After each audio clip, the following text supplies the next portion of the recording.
United Auto Workers President Walter Reuther was killed last night when his chartered jet plane crashed in northern Michigan.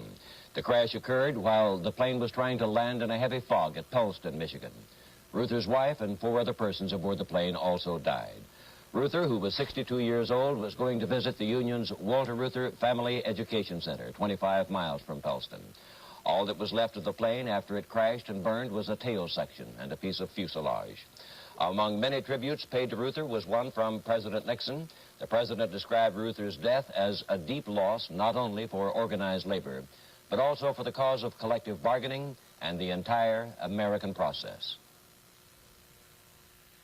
This is the Frank McGee Sunday Report, May 10th, 1970. Going out with Ronald again? How'd you guess? Take a bath for an hour, put on girly powder, and go out with Ronald. The girly powder is baby powder. That's worse. It smells nice. Try some. You don't have to smell nice to play baseball. Oh. I'm leaving. Going somewhere? To tell Ronald his baby's almost ready. Johnson's baby powder keeps anybody's baby smooth and fresh.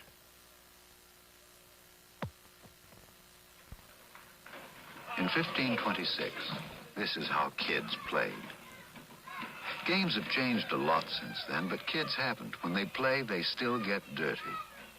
Once there wasn't much you could do to protect a cut from dirt. Now there is, with Band-Aid brand shear strips from Johnson & Johnson. So protect every cut, even the littlest ones, from dirt and germs that can cause infection. It's the best protection you've got. Because of the continued fighting in Indochina and related developments in the United States and elsewhere, the remainder of the Frank McGee Report this evening will be devoted to that subject. Allied headquarters in Saigon claim today that American and South Vietnamese forces have killed more than 4,300 of the enemy in the fighting in Cambodia.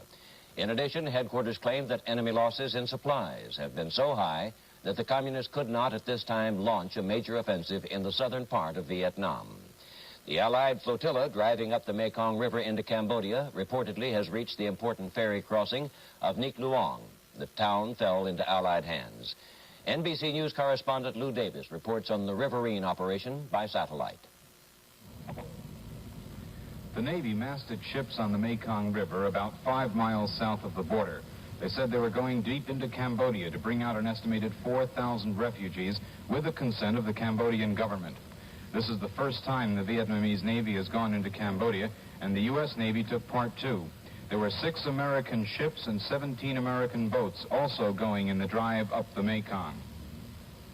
Earlier in the day, the shoreline had been cleared of the enemy by airstrikes and Vietnamese Marines who went into Cambodia at dawn. Small villages dotted the shoreline, but for the entire 30 miles, there was no evidence of any people, and Navy air power was everywhere. 4 detachments of helicopters were pounding a safety shield from the air. The first day's thrust into Cambodia went only as far as the ferry crossing at Nic Leon, about 30 miles from the border. A battalion of Vietnamese Marines had landed at the Nic Leon ferry crossing earlier. Before, it had been controlled by the Viet Cong, but now the refugees were waiting to be taken back to Vietnam. As part of the task force waiting at the border, there was a hospital ship and 2 medical teams, including 4 doctors and a dentist.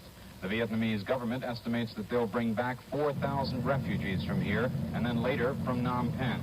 Plans are that the entire task force will steam up the Mekong River as soon as arrangements are completed by the 2 governments.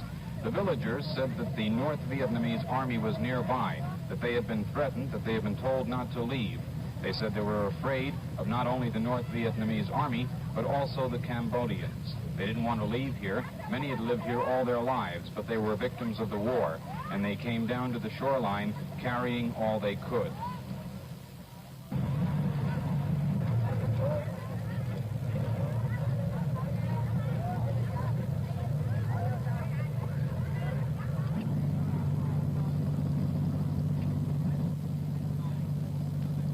The official reason for this mission was, of course, the humanitarian one, the rescue of these refugees. But, of course, there is a military one, too. The Mekong River is strategically important for Phnom Penh. Before this, the Viet Cong were in control of the river. Now the American and the Vietnamese Navy is. This is Lou Davis, NBC News in Cambodia on the Mekong River. Admiral Thomas Moorer, Chief of Naval Operations and soon to become Chairman of the Joint Chiefs of Staff, is in our Washington studio. And with him is NBC News Pentagon correspondent Robert Goralski. Admiral, I'd like to ask you, in view of the report we just had from correspondent Davis, what is the extent of U.S. naval involvement in the Mekong River operation? Well, the U.S. Navy is primarily engaged in support in providing the command center and in generally, as you noted also, that there were some Navy helicopters involved in this, but I would say in general terms it's primary support. Admiral, are U.S. forces going beyond the 30 kilometers or 21-mile range that President Nixon indicated U.S. forces would not penetrate into Cambodia? Our forces are going to the distance that the President has specified for them. Is this still a humanitarian mission, basically? I think it's definitely a humanitarian mission. I know that President Thieu is concerned about the South Vietnamese citizens in the area. But, of course, you must realize that this river is also an international waterway. Phnom Penh depends upon this river for oil, for instance. And, therefore, as was indicated in the program earlier, this permits opening of the river for peaceful commerce. Well, Admiral, there is a question, though, that previous our involvement in Vietnam has been an area controlled by the VC and North Vietnamese completely. We've not been fighting in that portion of the Cambodian War involving the Cambodian forces. We seem to be linking up with them now at this point. Well, we have linked up with them within the limits. As you know, Highway 1 runs from Phnom Penh to Saigon. And so associated with this river operation is a land operation whose aim is to open up this highway. But nevertheless, our forces are remaining within the limits. You don't feel this is any kind of a movement toward a wider war? Not in any sense. Admiral, President Nixon said American forces were being sent into Cambodia to attack what he called the key control center for the entire communist military operation in Vietnam. Now, there's been no report that that center has been captured, yet the President says all of our troops will be withdrawn by June 30th. Have we changed our objective for going into Cambodia? Well, I don't think that the President made exactly that statement. Yes, sir, he did. I lifted it directly from his speech he made on television that night. It's a direct quote. As I recall, he was talking of the fishhook area at that time. Yes, sir. And among other things, we had as an objective of disrupting the command and control apparatus, which, as you know, is quite extensive and moves around all the time.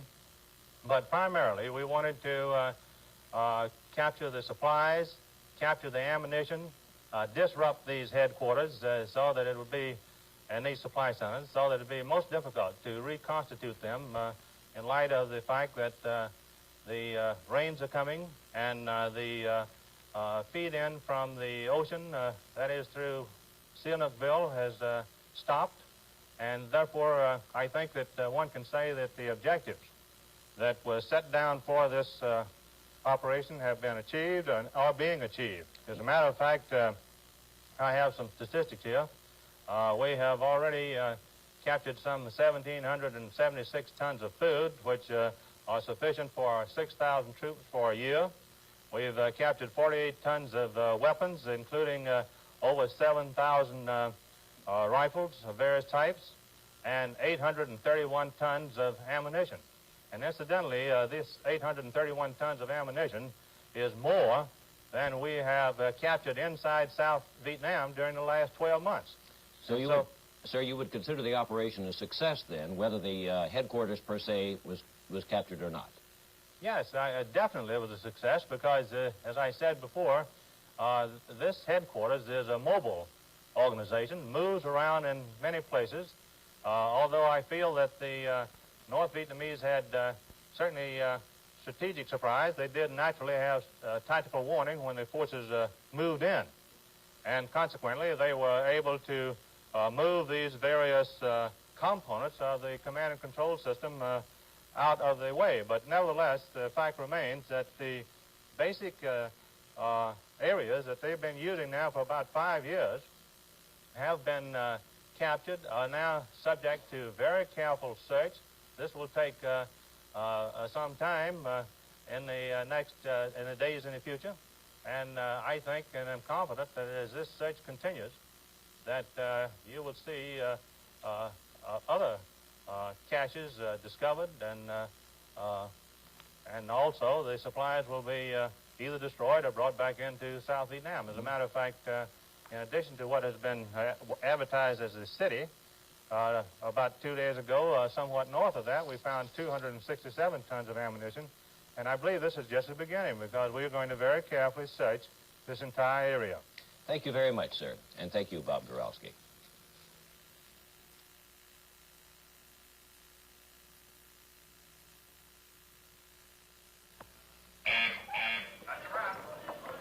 It's surprising how many people don't know what they're missing. Not trying Coffee Mate non-dairy creamer. I started using it in the coffee on the set. The world's strongest coffee because they keep reheating it. Anyway, I began to love the warm, golden flavor it gave my coffee. So now we use Coffee Mate at home. Try it in a cup. You'll never give it up. Honey, it's almost 7:30. You look nice. You're young, married, and you're both late for work. So you tear into Carnation Instant Breakfast, mixed with milk, as much protein, vitamins, minerals, energy as this nourishing breakfast. When you're late, it gets you where you have to be, feeling beautiful. Carnation Instant Breakfast. Tear into it. The Frank McGee Sunday Report continues after this message. The ride just feels rough. The car bottoms and potholes. Seems you can feel every bump. On curves, the car swayed and leaned quite a bit. I know suddenly it got very strange. It felt like you were floating. You go over the railroad tracks, and the car would keep on rocking. My car shimmied. They said I couldn't keep my front end aligned, and it was wearing my tires. Very noisy driving, especially on washboard roads. If your car is over 2 years old or shows the symptoms of worn-out shocks, you may need Delco Pleasurizers. Try them for 90 days. If you don't agree your car rides and handles better from the very first day, you can have your money and your old ride back. See your participating United Delco dealer. Replace worn shock absorbers with new Delco Pleasurizers soon. Ah, that feels good.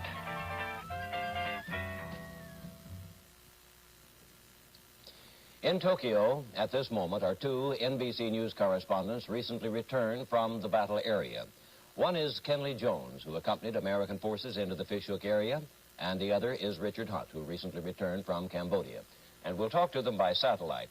And Dick Hunt, if I may turn to you first, most of the reports coming back here picture the Cambodian soldiers as being, at best, less than aggressive. Well, now, you've seen them in combat. What is your assessment? Frank, they're not very aggressive at all, and they have never been trained to be aggressive. The Cambodian army has been trained out of old colonial manuals, the kind of movie you used to see where the tribesmen came down out of the hills and the government unlimbered the artillery and chased them back up there again. And that's the way they've been trying to fight the North Vietnamese and the Viet Cong. But that doesn't mean they won't fight and they can't be trained to fight. When I've seen them in combat, I've seen them cool under fire. They know their weapons. They handle them well.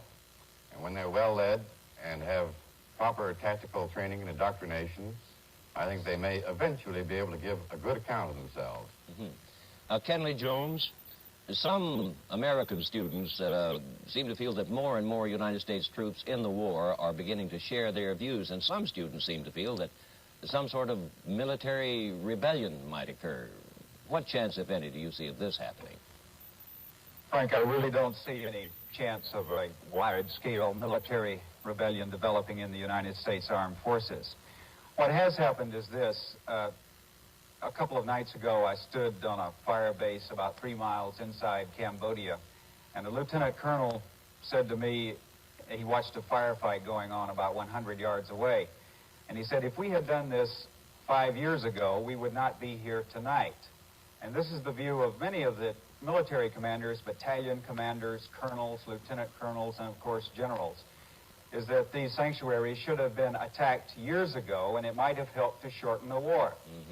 But at the same time, these privates and corporals, sergeants, even some young officers are saying, if this should have been done 5 years ago, why wasn't it? And why now am I chosen to go in there, possibly lose my life for a war that there's no use fighting anymore? It seems to have been determined we are going to withdraw, so why should I risk my life?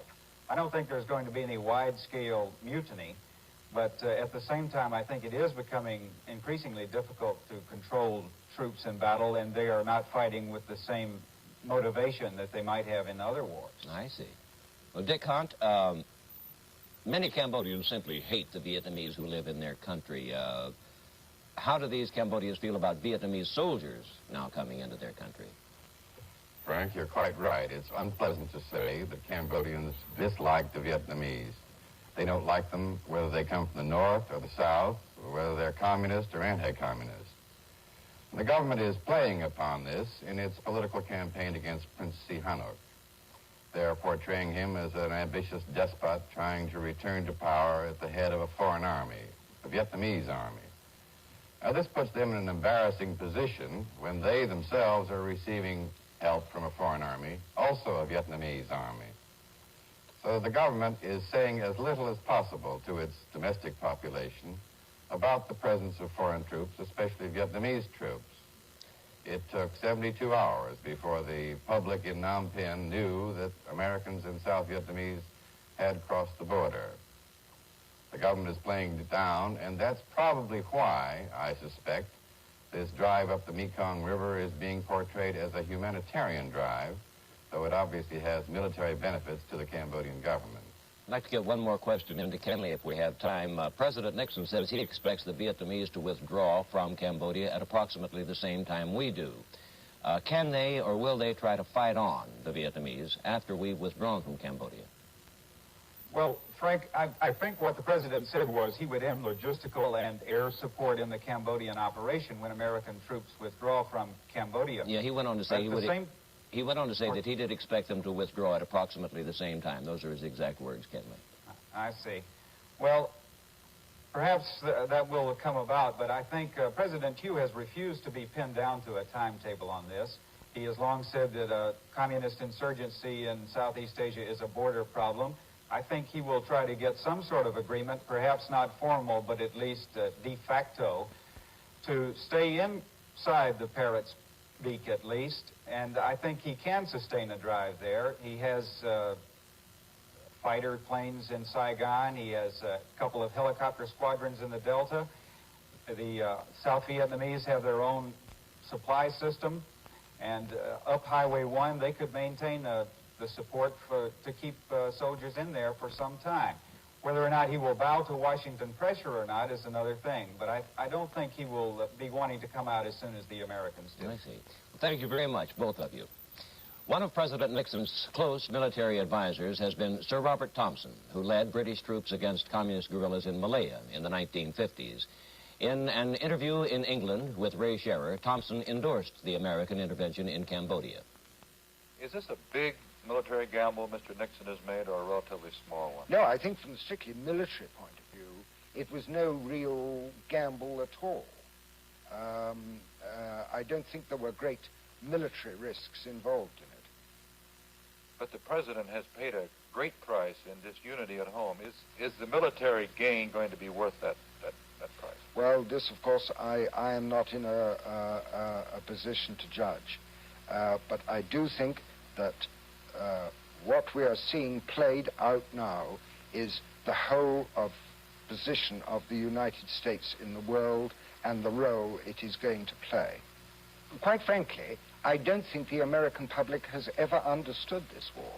For one thing, it has always been a war for Indochina, not just for South Vietnam. It is the Second Indochina War, and we have seen the war being carried on in Laos for years, and diversions in Laos when things are not going well for them in South Vietnam. Cambodia has been occupied by them, partly occupied by them, for 5 years or more. It has always been an Indochina war. And I think the people of the United States, partly because this has become such an emotional and controversial issue, have just not been prepared to see and accept the facts of the situation out there.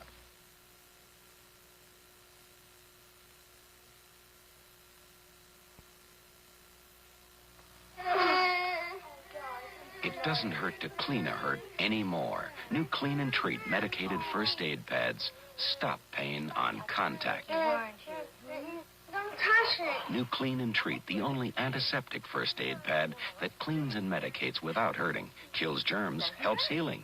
Okay. It didn't hurt. But it hurt, huh? Nothing hurts me. Clean and Treat antiseptic pads clean without hurting. Of all the leading laxatives you can take, only one is a chewing gum laxative. Phenamint. It's a gum for a very good reason. As you chew Phenamint, it goes into your system slowly, gently, little by little. And as it goes into your system slowly, it goes to work gently, predictably. Phenamint, the gentle chewing gum laxative, or in soft, chewable mints.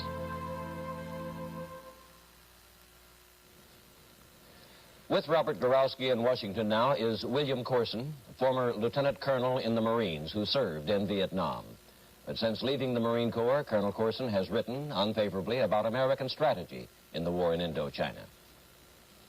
Well, Colonel, you've expressed most of your points of view on the war in Vietnam in your book called The Betrayal. And one of the key points you make is that the search and destroy operations were not to our benefit, really. They were counterproductive, as the term goes.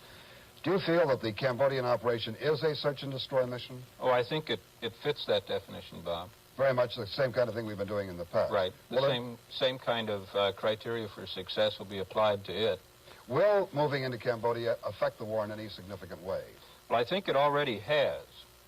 The movement into Cambodia is a culmination of a tragedy of errors, beginning with the bad advice that Sir Robert Thompson gave to the president last fall about the success of Vietnamization.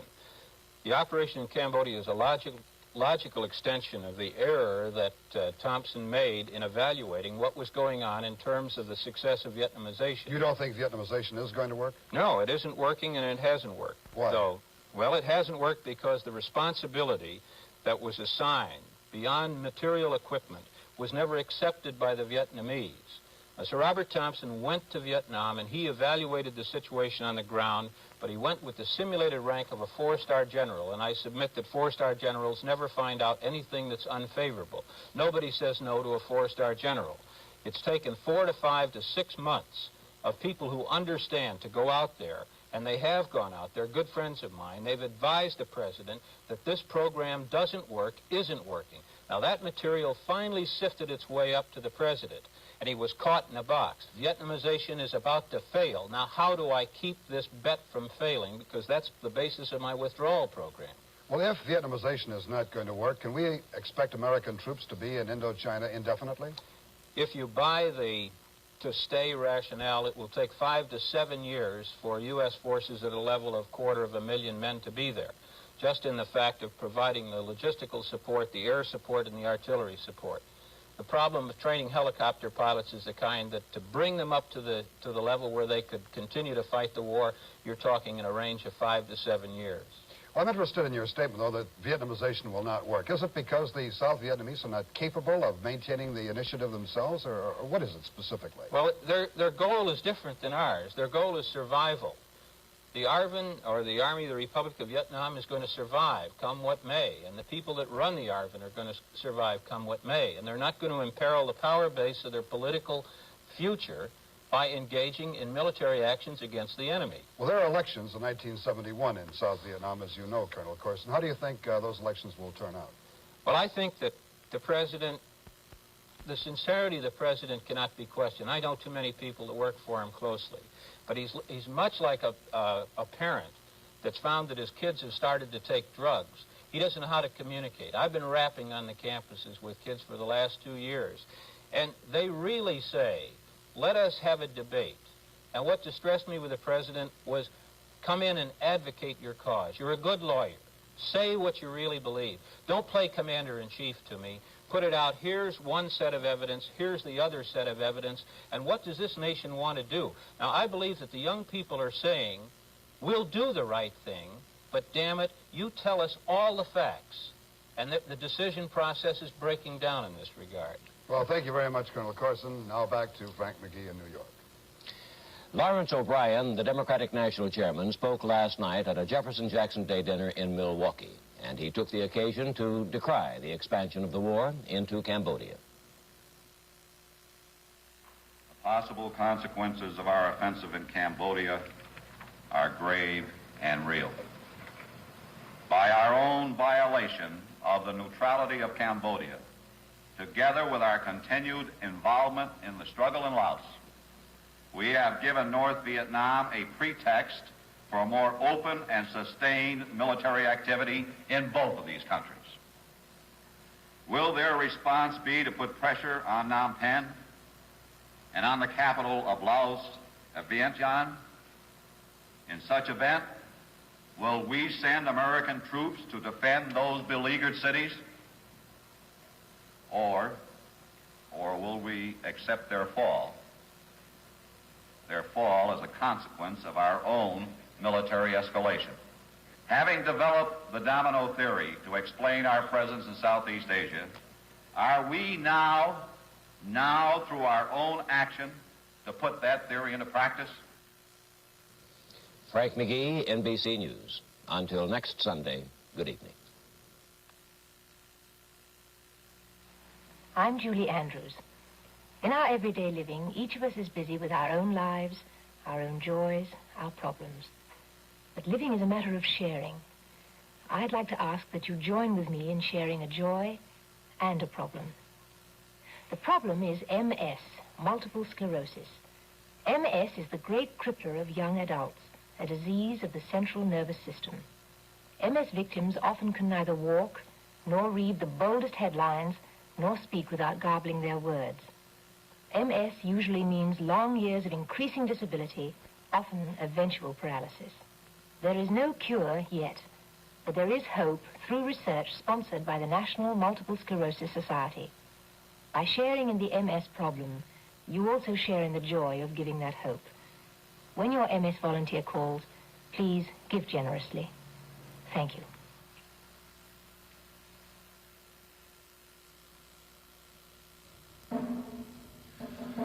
Later this evening, NBC News, in a special program, will examine the effects of this troubled and confusing period in American history. The report, called Our House Divided, is scheduled for 10 p.m. Eastern Time.